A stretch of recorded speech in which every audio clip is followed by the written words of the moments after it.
Iresaka ny taranja basketball vetivety isika, iresaka ny fikambanana ATB2 eny Andraisoa reny izay anisan'ny mikarakara hetsika govana nandritra ny herinandro vitsivitsy izay. Totosa tamin'ity farany herinandro ity izay teny amin'ny kianjana Andraisoa ihany koa ny hetsika fety de basket hoentin'ny ity fikambanana AT2B na ny Andraisoa tia basketball nankalaza ny 70 taonany atao anatin'ny lanonana maro isan-karazany nentin'izy ireo nanakatona izany hetsika izany ankoatran'ny hetsika ara-panatanjahantena dia mpanakanto maro ihany koa no nanafana izany famaranan'ny AT2B ny fankalazan'ny 70 taonany izany.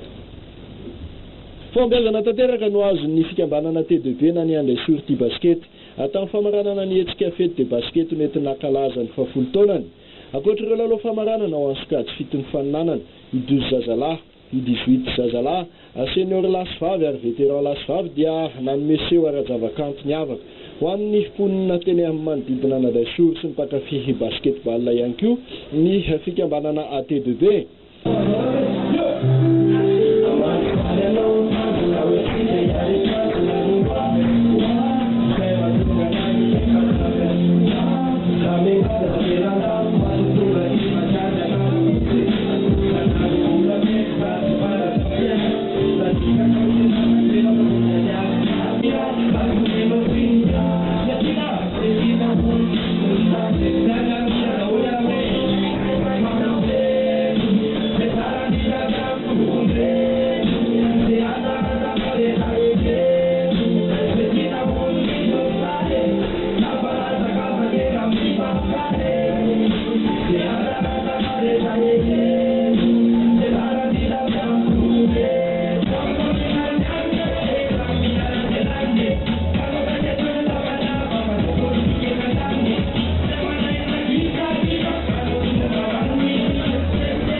Amin'izao fotoana izao moa dia mbola mandeha famaranana ho an'ny sokajy senior lehilahy ny Andraisoa.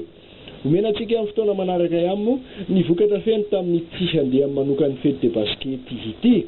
Fantatra kosa fa metaka Tsangam-Bato mariky ny fankalazana ny AT2B dia ny fametrahana gradin sy ny famefena ny kianjana Andraisoa.